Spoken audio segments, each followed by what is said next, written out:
So, hello guys, what's up? It's me again, si Mima Alicia nyo at nagbabalik ulit para sa ating panibagong video. So, ngayon nga po, kamusta ba to? Kamustahin natin mga minamahal? Itong si Bato de la Rosa, naku po, sinapul na naman po siya ngayon ni Chis Escudero. Talagang laging na-strike, no mga minamahal? Laging strike itong si Bato de la Rosa kay Chis Escudero.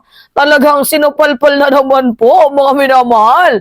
Kaya nga sabi ko sa inyo, nanahimik itong si Bato, biglang tumameme, mga minamahal. I don't know kung medyo naiihina ba ito sa takot, pero I'm pretty sure, mga minamahal, na mukhang sinasabi ni Bato de la Rosa, ay nagkamali ako sa stepping moves ko na yan. Siguro napagtanto na siguro, no, ni Bato de la Rosa na sana hindi ko na lang sinimulan yung hearing sa Senado. Kaya kasi ganito, tingnan nyo, nagkaroon ng sanga-sanga. Kaya, nagkaroon ng sanga-sanga nang dahil sa ginawang moves ni Bato de la Rosa. Ano ba to? Yan yung resulta ng mga hindi nag-iisip. Yan yung resulta ng padalos-dalos. Imbes na malinis yung pangalan mo, mas lalo pang naging maantot. So ngayon nga po, mga minamahal, ito may sinabi si Chis, si Queso dito kay kay Bato de la Rosa. Sabi dito sa article, basahin ko sa inyo Yan. Has 10 ICC probe. Pinagmamadali ang ICC. Chis, sure Bato won't agree with Duterte. Sa madaling sabi, kung pagmamadaliin nyo yung ICC, hindi naman nata papayag noon si Bato de la Rosa. Bakit, mga minamahal? Alam nyo naman itong si Bato. Kahit balibalik na rin natin yung mundo, mga minamahal, isa po yan sa pinaka-paborito ng ng International Criminal Court dahil siya po yung implementator. Diba? Si Digong nag-utos. Si Bato naman yung gumawa. Diba? Siya yung nag-execute. See? Kaya nga, sabi ko nga, mga minamahal, siguro ngayon, itong si Bato de la Rosa, mukhang napapagtanto niya yung kanyang kamalian. Siguro hindi na to nakakatulog. Lalo pat sinabi niya noon, pag pumunta dyan si Digong sa House Quad Committee hearing, sasama din ako. Pag ganun-ganun pa ang yawa, sumama ba? Wala. Mga minamahal, hindi sumama. Kasi baka mamaya, ituro na naman siya ni Digong. Kagaya ng pagtuturo sa kanya doon sa Senado. Naku po, sinasabi ko sa inyo, mga minamahal. Kaya, think 100 times bago mo ito gawin. Kumbaga sa social media, think before you click. Alright? So, basahin natin itong article, mga minamahal. Senate President Francis Chis Escudero is certain that his colleague, Senator Bato de la Rosa, won't agree with former President Rodrigo Duterte daring the International Criminal Court to hasten its investigation into the alleged crimes against humanity in his anti-drug campaign. Kung si Bato ay mukhang hindi a-agree, ang ating presidente, Gina G, go na go! Kasi ano yung sabi ni PBBM, mga minamahal? Ulitin ko lang ang sabi ni PBBM sa kanyang statement, ito, pakita ko sa inyo nawawala ba? Alright, ito sabi ni President Marcos. Ang sabi niya, if iyon yung good news to him, kay PRRD, then hindi naman kami harang sa ICC. Di lang kami tutulong. Kumbaga sa madaling sabi, ayun pala yung gusto mo, sige go. Masyado kang nagmamadali, nag-aamo ka, sige go. Huliin ka man sa hindi, wala kami pakialam sa'yo. Pero alams na, mga minama, alams na yan. Di ba? Sabihin na hindi nakikipag-ugnayan, pero nakikita nyo naman yung galaw ng ating presidente, di ba? Kaya huwag kayong masyadong magmadali. Madami mga people na masyadong minamadali ang ginagawang kilos ng ating presidente. Dapat nga magpasalamat tayo kay PBBM dahil kahit papaano nakakita tayo ng liwanag na maaaring mapakulong itong si Duterte sa kanyang mga inhumane approach. 'Di ba? Sa kanyang mga ginagawang katarantaduhan, 'di ba? Sa kanyang ginawang pagpatay. Nakakita tayo ng hope, nakakita tayo ng light na si PBBM ililigtas yung mga pamilya na nasawi Di ba? May mga tao talaga masyadong nagmamadali, mga minamahal, no? Dapat yung mga bagay, hindi masyadong minamadali. On due process tayo para walang masabi yung kabila. Na? Alright. So, tuloy natin itong sinabi niya, no, ni Chis Escudero. Sabi ni Chis, pareho ba siya ng posisyon kila Senator Bato? Kaya magandang malaman kung anong ibig sabihin ni Pangulong Duterte. Dahil tiyak ko, hindi sasangayon sa kanya si Senator Bato kaugnay sa bagay na yan. O yan po yung yung sagot ni Chis Escudero nung tinanong kay about sa remarks na binitawan ni Duterte. Alam niyo mga minamahal, sa madaling sabi lang naman talaga dito, ang pinakagago dito si Digong. O bakit? Sige nga, ulahanin niyo, paano ko nasabing tarantado si Digong? Okay, comment nyo nga. Babasahin natin yan mamaya mga minamahal. Although vlog lang to, ilalike ko yung mga comment ninyo. Bakit nasabing tarantado si Digong? Si Digong, yung nagpaalis sa ICC, tapos gusto niya pabilisin ng ICC? Ano yun? Although pabor yun sa amin, mga minamahal, pero sumusunod tayo sa due process.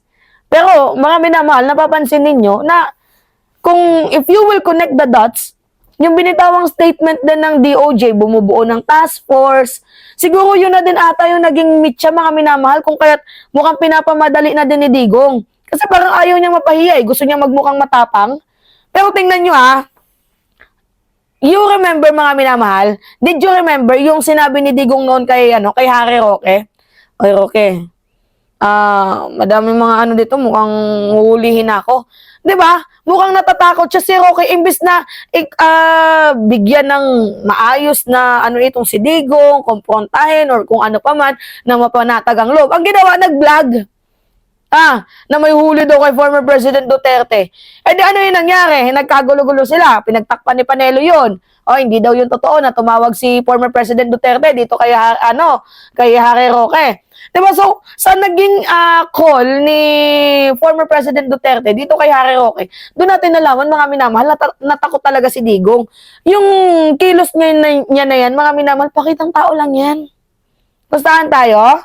Pakitang tao lang yan. Diba? Yung nangyaring aksidente. Ano yung aksidente? Yung dyan sa House Quad Committee hearing. Ang akala kasi nila mga minamahal, hindi papatulan ng House Quad itong si Digong. Kasi yung schedule, 'di ba? Sabi ng House Quad, cancel. Nauna na nga nilang nalaman mga minamahal 2 hours ago, 3 hours ago na cancel yung mangyayaring hearing sa House. Ngayon nagyabang si Panelo. Yabang si Panelo, no? Hindi! Umatras kayo! Ba't hindi nyo na lang ituloy yung House Quad ko? Mga ganyan-ganyan. Hindi nila alam, mukhang pinadama lang sila ng House Quad Com. O ngayon, ang akala nila hindi compatible sa madali. Ano ba yung magandang term doon?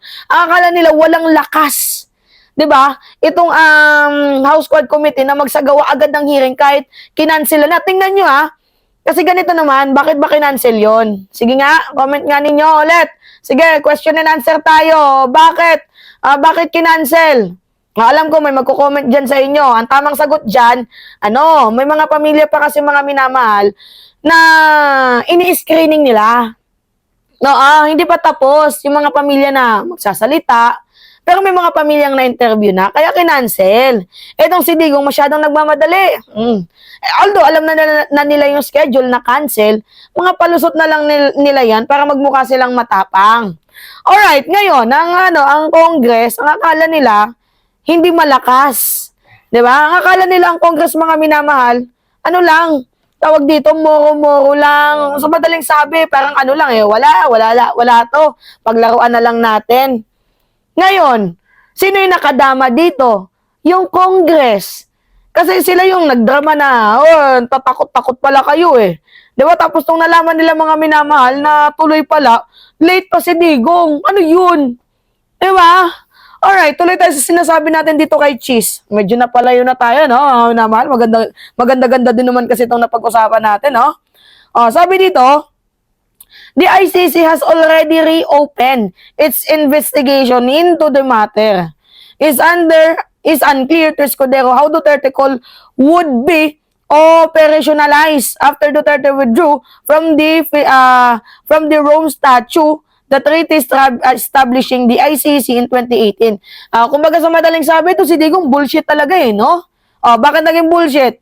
Siya yung nag-withdraw sa ICC tapos gusto niya madaliin yung ICC. Ano yun? Ganun sa madaling sabi, sa streetwise, sa lingwaheng kanto, yung ibig sabihin ni Cheese. Paano ulit i-operationalize ni Pangulong Duterte na madali ng ICC? Siya yung umalis doon. Hindi na babahagi ng Pilipinas ng ICC dahil sa kanya, tapos ngayon pagmamadaliin niya, yung kupal nga. Kupal mga minamahal, tarantado, awit. Kaya, at saka ba, ito yung nakakatawa din mga minamahal. Sabi ni Digong, gusto niya imbestigahan siya ng ICC, pinagmamadali niya. Pero, ayaw niya sa mga white people. Ano yon? Tapos biglang sundot na ang gusto niya daw po mga minamahal, Pilipino lang yung uhuli sa kanya. Pero nung pinatawag siya ni Franz Castro nung December, hindi naman sumipot. O ano yun? Tandaan nyo yun, tanda ko pa yun, sabi niya, magpapahuli lang siya sa kamay ng mga Pilipino. Okay, magpapahuli siya sa kamay ng mga Pilipino, pero, nung pinatawag siya ni Franz Castro dahil sa kaso, hindi naman dumalo. Ano yun? Tapos gustong papasukin ng ICC, minamadali, pero ayaw niya sa mga puti. Ayaw niyang husgahan siya ng mga puti. Diba? Tangina nga eh. Gago. Kaya, kinukupal tayo. Alright. Sabi dito, meanwhile, Senate Minority Leader Aquilino Pimentel III said Duterte is no position to demand of this ICC. Tama nga naman. Pabor, pero mga minamahal, yung punto kasi natin dito, masyadong nagtatapang-tapangan ngayon si Duterte. Tapos pag nandyan yung ICC, iiyak. Ang problema kasi he is not in the position to order also the ICC to do what he wants them to do. Alright. Tama. Buti naman nagkaroon ng tama si si Aquilino Coco Pimentel, no? Kaya Coco Pimentel, yung ginawa mo doon sa sa Blue Ribbon, doon sa Senado, kiss ka doon. Yung ginawang approach ng ng Quadcom, mas maganda pa. Nakitaan ko pa ng kahit paano may potential. Yung sayo, wala, binaboy mo. Binaboy mo, hindi mo man lang pinagsalita yung pamilya, hindi man lang naging highlight yung pamilya doon ng mga biktima ng AJK. Ang naging highlight doon, si Digong. Ano ba naman yan, Coco? Alright. Amid the former president latest remarks, Pimentel called on treaty law expert to consider the Philippines' cooperation with the ICC because of the investigation against Duterte covers the period when the country was still a member of the International Tribunal. Hindi ba tama lang na mag-cooperate ang Pilipinas sa ICC kahit hindi na tayo miyembro ngayon? Basta ang investigation is about the period of time na miyembro pa tayo. Alright, tama yun. Kahit umalis tayo, meron pa rin tayong residual obligasyon to cooperate basta doon lang sa panahon na tayo ay miyembro. Ay, nagbawi si Coco Pimentel. Pansin nyo, bumabawi. Bakit kaya? Nabash? Bumabawi, Sabi niya, mga minamahal, hindi, may cooperation pa din tayo. Pero within the time na tayo ay miyembro pa. Nagbabawi, Magaling. Magaling tang strategy ni Pimentel. Mukhang nagpapabango, mga minamahal. Mabantot ka na, uy. Kahit anong gawin mo pagpapabango, mabantot ka na. Di pwede yun. Mali ka na doon. Anong akala mo, babango ka sa mga komento mo ngayon? Hindi. Hindi ka babango sa mga komento mo ngayon. Mabantot ka para sa amin. Mali yung ginawa. Akala mo malilimutan namin yon? Hindi kami nakakalimot. Hindi kami nakakalimot. Alright, mga minamahal. Panoodin lang muna natin tong video ni Duterte. Ay, ni Cheese. Pakita ko sa inyo, baka sabihin nila nagpe-fake news si Mima. Hindi po tayo fake news. Wala tayong ganun. Hindi tayo katulad nila na fake news peddler. Paano ulit operationalize ni Pangulong Duterte na madalhin yung ICC siya yung umalis doon? Kaya nga. Paano? Hindi na bahagi ang Pilipinas ng ICC dahil sa kanya. Tapos ngayon, papamadaliin niya yung ICC. Again, babalik na lang. Paano ngayon i-operationalize yan? Mas magandang tanongin siguro siya. Kung paano niya balak gawin yun. Di ba kasi pinag-usin natin? Hindi question ang open ito. Ang question dito nga paano nga siya nga yung umalis doon, di ba? Kaya wala tayo doon dahil sa kanya So, paano niya ngayon pagsasabihin at papamadaliin yun? So, pero di ba, overs. Yan yung sinabi ni, ni Quezon, mga minamahal, dito kay, kay former President Duterte. So, sa madaling sabi, itong matandang to, kupal talaga. Siya yung nagpali sa atin sa ICC, tapos gusto niya, madaliin yung pagpasok ng ICC. Huwag ka mag-alala, tanda. Dinadaan ka sa due process. Alam niya kasi mga minamahal na walang jurisdiction ng yung ICC. Pero, huwag kayong malungkot. Kahit walang jurisdiction ng ICC, meron tayong Interpol. Kapag mag-serve ng red notice sa Interpol, yung ICC, dito sa Pilipinas, kasi wala naman pong police power talaga mga minamahal, yung ICC, wala po silang police. So, Pilipino pa din yung uhuli dyan. Tama ba ako, Takero? Yun. Nakashoot pa pala. Oo, nakashoot pa ako. Kinontinue ko kasi, ang akala ko kasi kanina, mga minamahal, ayaw mag-play. Ngayon, nag-play naman, di kinontinue ko na lang. Di ba? So, walang police power ang International Criminal Court. So, ngayon, ang huli pa din talaga dyan kay Digong ay yung Pilipino, police ng Pilipino. Yan. So, sa madaling sabi, hindi siya natatakot kasi wala namang police power ang ICC and then walang jurisdiction. Pero, dito po sa Interpol, meron tayong cooperation. Yeah?